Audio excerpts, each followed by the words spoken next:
नमस्कार, मैं प्रेम प्रकाश आपके सामने अपना यूट्यूब चैनल एडुएरा एक्सएम लेकर आया हूँ। एडुएरा एक्सएम, चलिए एक वीडियो मैं कुछ अपने बारे में बताता हूँ, बनाते हैं। एडुएरा एक्सएम जो है, ये मैंने संघ लोक सेवा आयोग यानी यूपीएससी, बिहार लोक सेवा आयोग यानी बीपीएससी को लेकर बनाया है। एक्सएम का जहाँ तक ताल्लुक है, ये एक्स्ट्रा मार्क्स के लिए रखा गया है। मैं पूरी तरह ये जानता हूँ कि प्रत्येक जो लड़का मेंस दे रहा है, जो भी कैंडिडेट मेंस दे रहा है, उसमें इतना पोटेंशियल होता है कि वो क्वालिफाई कर सके।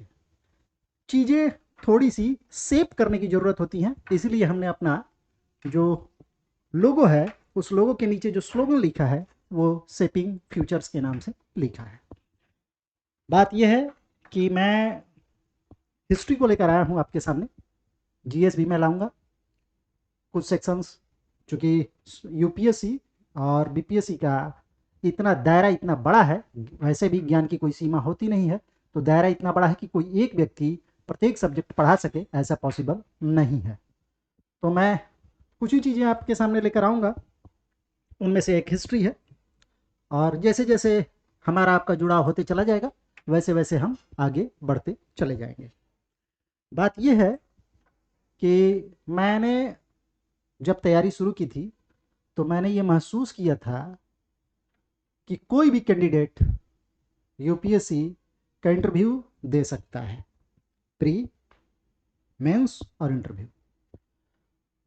इंटरव्यू में समस्याएं कुछ होती हैं निश्चित तौर पे, वो होता ये है कि आपका लक फैक्टर वहाँ बहुत काम करता है, लेकिन इंटरव्यू से पहले आपकी मेहनत ही काम करती है। और चाहे आप इसके लिए 2 साल तैयारी करें, 3 साल तैयारी करें, 5 साल तैयारी करें, पढ़ना आपको 1 साल जरूर होता है। 1 साल आप अब आरंभ में शुरुआत में ही पढ़ लें या 2 साल गंवाने के बाद पढ़ें, ये आप पर निर्भर करता है। लेकिन 1 साल आपको पूरी तरह डिवोटी होकर देना पड़ेगा संघ लोक सेवा आयोग को। और जब ये आप कर लेते हैं, तो उसके बाद सिर्फ आप रिवीजन करते हैं, करंट अफेयर्स पढ़ते हैं और बाकी सारी चीज़ें रिवाइज करते हैं, अपडेट करते हैं, और उसके बाद आप मेंस लिखते हैं और उसमें अच्छा मार्क्स ले आते हैं। फिर उसके बाद लक फैक्टर, इंटरव्यू। तो आज जो है, मैं आपको बताऊं कि मेंस जो है, मेंस के लिए आप जब जाते हैं लिखने मेंस, तो इस बात का ध्यान रखना पड़ता है कि शब्द सीमा जो कुछ भी लिखी हुई है, उस शब्द सीमा के दायरे में रहकर ही आप उसे उसका उत्तर दें।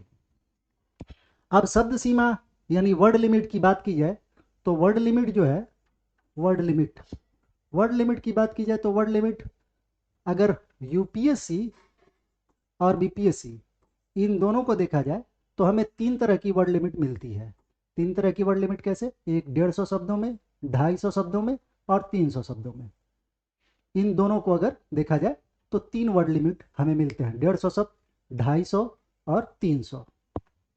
जाहिर सी बात है, शॉर्ट नोट्स लिखना हमेशा से चुनौती भरा काम होता है, क्योंकि आपको जब तक आप अगर क्वेश्चन के साथ सही से आप तारतम्यता नहीं बैठा पाएंगे, सही से कनेक्शन नहीं बैठा पाएंगे, जो क्वेश्चन का डिमांड है उस डिमांड तक आप अगर आप शुरू से ही उसे उसके आसपास या एग्जैक्ट बिंदु पर अगर आप हिट नहीं कर पाएंगे, तो जब तक आप उस जगह पे पहुंचेंगे, तब तक आपका वर्ड लिमिट समाप्त हो चुका होगा, वर्ड लिमिट खत्म हो चुका होगा।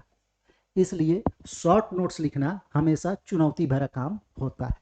अब इसका ये मतलब नहीं कि शॉर्ट नोट्स लिखना बहुत मुश्किल है, थोड़ा सा प्रैक्टिस की आवश्यकता है। थोड़ी प्रैक्टिस करेंगे आप, और practice makes a perfect man, जैसा कि हम सुनते आए हैं। तो वर्ड लिमिट को देखते हुए आपको चलना होगा, यानी टू द पॉइंट आपको लिखना होगा। अब चूंकि वर्ड लिमिट होता है, तो आंसर करते वक्त हमें यह ध्यान रखना होगा कि हम जो अपना आंसर करें उसमें कुछ ऐसे शब्द डालें जिन शब्दों को पढ़ने के बाद परीक्षक को यह लग जाए, एग्जामिनर को यह लग जाए कि जो लड़का एग्जाम दे रहा है, जो जिस कैंडिडेट ने ये कॉपी लिखी है, उस कैंडिडेट के पास नॉलेज काफ़ी अच्छा है। तो उसमें होगा क्या कि टर्म्स टर्म्स का प्रयोग करेंगे हम। अब ये टर्म्स का प्रयोग करेंगे तो होगा क्या, जैसे आज मैं आपको मॉडर्न हिस्ट्री की शुरुआत करूंगा। मॉडर्न हिस्ट्री, आधुनिक भारत। मॉडर्न हिस्ट्री की शुरुआत को लेकर हम जानते हैं कि हिस्टोरियंस के बीच एक विवाद है। विवाद ये है कि मॉडर्न हिस्ट्री की शुरुआत कब मानी जाए। कुछ लोग इसे 1757 मानते हैं, कुछ लोग इसे 1707 मानते हैं, यानी औरंगजेब की मृत्यु और 1757 यानी पलासी की लड़ाई। कुछ लोग ये भी कह सकते हैं कि 1757 नहीं 1764 माना जाए। खैर, ये एक अलग क्वेश्चन है, ये एक विवाद का मुद्दा है। हम 1857 के विद्रोह से शुरू करेंगे। 1857 के विद्रोह से जब हम शुरू करेंगे मॉडर्न हिस्ट्री को, तो यह समझेंगे कि भारत को आज़ादी मिलने में कितनी समस्याओं, कितनी कठिनाइयों और का सामना करना पड़ा और किन किन रास्तों से गुजरकर हमने यह आज़ादी पाई है 15 अगस्त 1947 को। तो चलिए, रिवोल्ट ऑफ 1857, मैंने अभी आपको बताया कि टर्म्स का प्रयोग कैसे किया जाएगा, ये इस आंसर में मैं आपको बताते चलूँगा। इससे आपको प्रैक्टिकली समझने में काफ़ी आसानी होगी। तो चलिए शुरू करते हैं।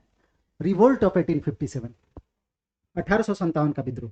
1857 के विद्रोह से चार प्रश्न बनने की संभावना है। कॉजेज, इफेक्ट, इम्पैक्ट और नेचर, यानी कारण, प्रभाव, परिणाम और स्वरूप। ठीक है। अब है क्या कि नेचर को लेकर आज भी विवाद है, लेकिन कारण, परिणाम और प्रभाव, इनमें कोई विवाद नहीं है। नेचर को लेकर विवाद है, वो एक अलग से एक फुल क्वेश्चन बनता है। अब यहाँ पर हम देखेंगे कि 1857 का जो रिवोल्ट ऑफ 1857 है, इसके कारणों को हम धीरे धीरे पढ़ते हुए चलेंगे और यह देखेंगे कि किन कारणों ने 1857 के महान विद्रोह को जो है संभावित बनाया। कॉजेज ऑफ 1857, 1857 के विद्रोह के कारण, इसे हम 6 पॉइंट में बांटेंगे। पहला, पॉलिटिकल एंड एडमिनिस्ट्रेटिव, यानी राजनीतिक और प्रशासनिक कारण। दूसरा, इकोनॉमिक, आर्थिक कारण। तीसरा, सोशल एंड कल्चर, सामाजिक और सांस्कृतिक कारण। चौथा, धार्मिक यानी रिलीजियस कारण। पांचवा, मिलिट्री यानी सैन्य कारण। और सिक्स्थ, लास्ट, तात्कालिक या इमीडिएट कारण। अब है क्या कि मैंने जो ये आंसर बनाया है, इस आंसर में आप ये समझिए कि कॉजेज ऑफ 1857 का ये जो कारण है, ये जो पॉइंट है, third point, social and cultural, सामाजिक और सांस्कृतिक।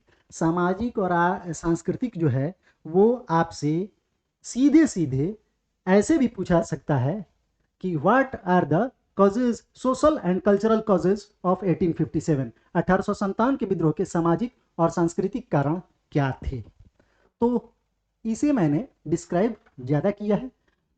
आपके पास प्रत्येक चीज़ वो हो, मैं वो मुहैया कराने का प्रयास करूँगा कि जब आप एग्जामिनेशन हॉल में जाएं तो आपके पास किसी भी टॉपिक से, किसी भी कारण से अगर 150 शब्द का क्वेश्चन पूछा जाए तो आपके पास उतना लिखने के लिए पर्याप्त मात्रा में रॉ मटेरियल मौजूद हो।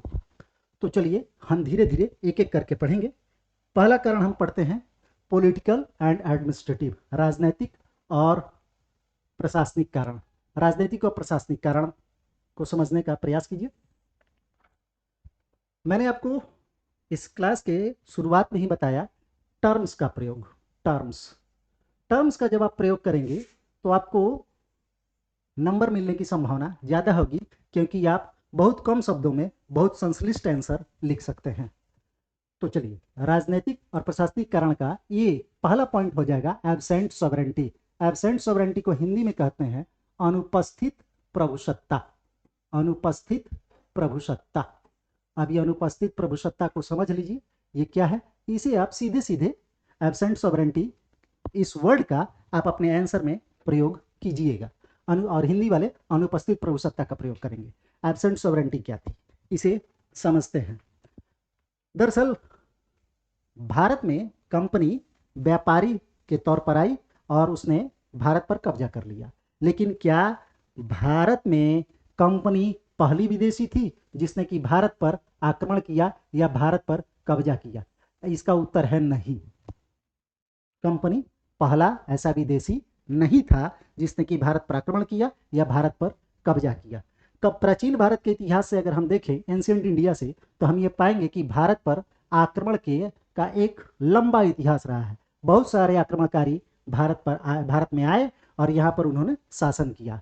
उनमें और कंपनी में क्या अंतर था? उनमें और कंपनी में अंतर ये था कि जहां इनके पूर्व कंपनी से पहले जो भी आए उन लोगों ने यहाँ के जनता से जुड़ाव बना लिया, यानी जनता और सरकार के बीच एक जुड़ाव बन गया, एक सहसंबंध बन गया।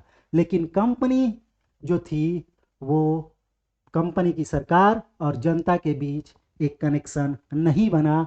हमेशा से कंपनी और जनता के बीच एक तीसरी भूमिका मौजूद रही। यह जो तीसरी भूमिका थी, इसके चलते हुआ ये इसके चलते हुआ ये कि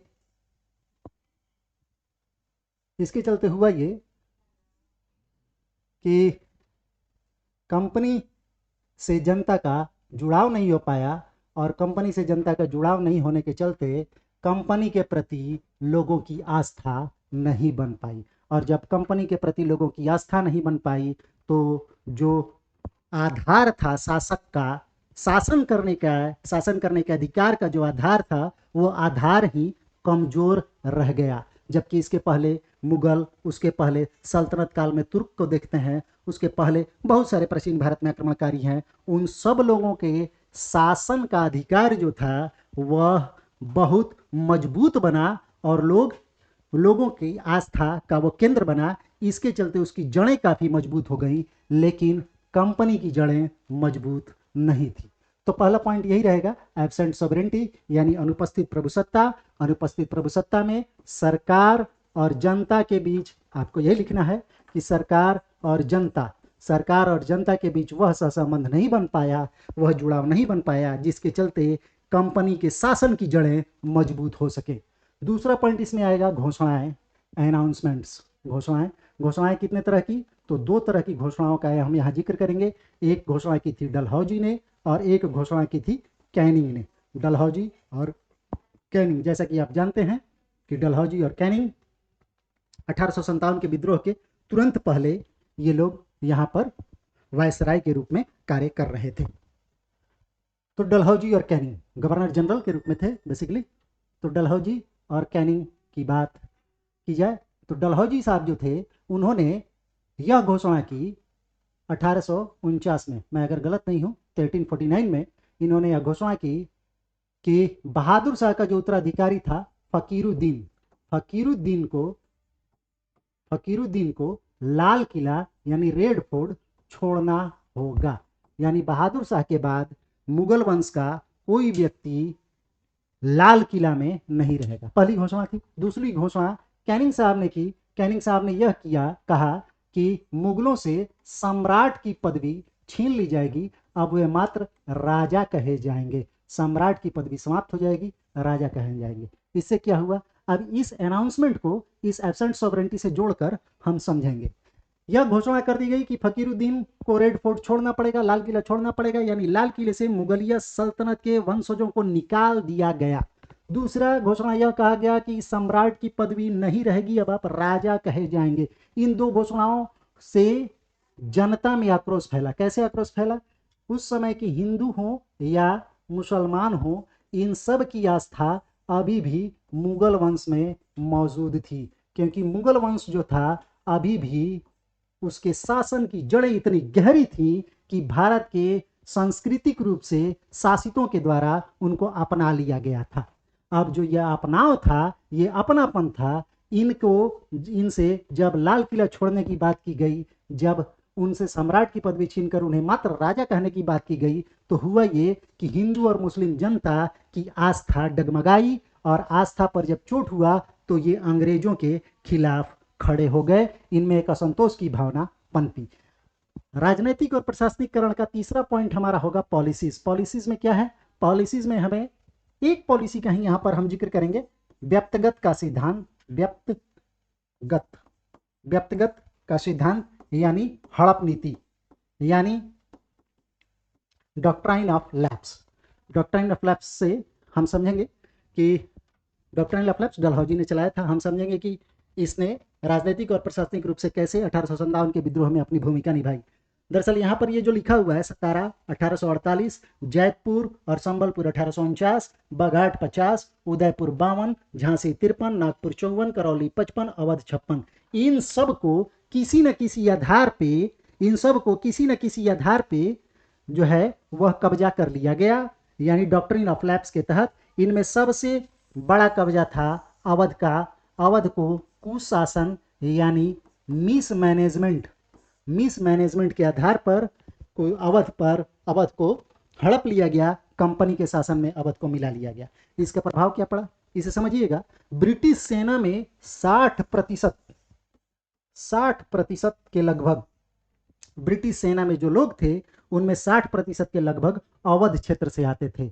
ये सैनिक जो थे, इन सैनिकों ने कंपनी के शासन को पूरे भारत में फैलाने में काफी सहायता की थी, लेकिन इनके अंदर यह विश्वास था कि कंपनी भले ही पूरे भारत पर कब्जा कर ले, लेकिन अवध को ये टच नहीं करेगी, यानी इनके नवाब को ये टच नहीं करेगी। लेकिन जब अवध पर भी कंपनी ने डॉक्ट्रिन ऑफ लैप्स के तहत कब्जा कर लिया, आरोप कुशासन लगाया गया, तो ब्रिटिश सेना में जो भारतीय मूल के लोग थे, उन भारतीय मूल के लोग जो कि विशेषकर अवध क्षेत्र से आते थे, इनमें एक रोष की लहर फैल गई और उस रोष की लहर ने कंपनी के विरुद्ध होने के लिए लोगों को उकसाया और असंतोष इतना व्यापक हो गया कि 1857 के विद्रोह का वातावरण तैयार होने लगा। ये था राजनीतिक और प्रशासनिक कारण।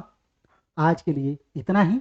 अगले क्लास में यानी 1857 के विद्रोह के दूसरे क्लास में हम मिलेंगे। तब तक के लिए धन्यवाद। याद रखिए, आप एडुएरा एक्सएम चैनल सब्सक्राइब कीजिए, कमेंट कीजिए, शेयर कीजिए, लाइक कीजिए।